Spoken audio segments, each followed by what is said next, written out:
defect is a very important rule which should not be forgotten. So basically the size of the shunt is a very important deciding factor which will decide when the patient is going to become symptomatic or not. The factor number 2, sometimes VSD can be associated with a pulmonary stenosis associated defect. If that is associated, what will happen? All the left ventricular blood is entering into the right ventricle, but from right ventricle, it is not entering into the pulmonary circulation finally. So, if there is associated pulmonary stenosis, then the pulmonary circulation is not going to be showered by all that systemic blood. So, is the pulmonary circulation is loaded with this systemic flow or not will also decide whether the patient will come to you or will the patient become symptomatic early or not.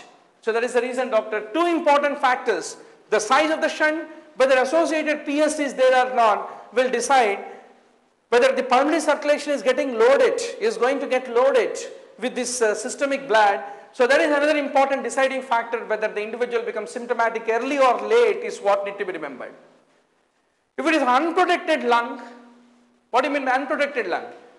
Pulmonary stenosis provides a protection from the systemic blood falling on the lung. Or if it is a very large shunt, then in that scenario pulmonary vascular disease, pulmonary vasoconstriction, pulmonary hypertension, Eisenmenger syndrome, development of cyanosis, they all occur very fast. So there is a reason, doctor, VSD with a small defect or a VSD without, VSD with PS, in these 2 scenarios, Eisenmenger is a delayed event. Whereas VSD with a large shunt and a VSD without PS, the Eisenmenger is an early event, is what has to be fundamentally remembered. So basically if you look at the VSD, you have got a perimembranous type of defect which is labeled as A. You have got a perimembranous typical membranous defect which is otherwise called B, and you are having a perimembranous infundibular type of defect, that is left ventricle is having an outflow tract when left ventricular infundibulum. That is important area where the defect can develop. And the point where atrium is merging with the ventricle at the point of the inlet where the ventricular septum is still muscular, there can be a development of a inlet muscular type of defect. And there is a trabecular part which is there within the septum, interventricular septum. In this part there can be a defect and there can be a subarterial infundibular VSD which is basically called the G, that is aorta is the major artery which is arising from the left ventricle. So just below that there can be a subarterial location for the VSD to happen.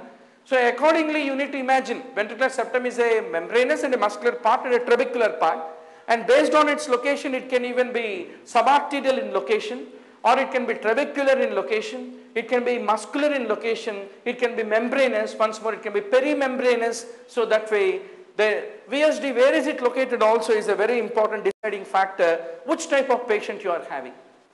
At least for MD, we'll remember one VSD. So many multiple VSDs, what they are doing is not really required for the entrance, but for ASD you require to remember.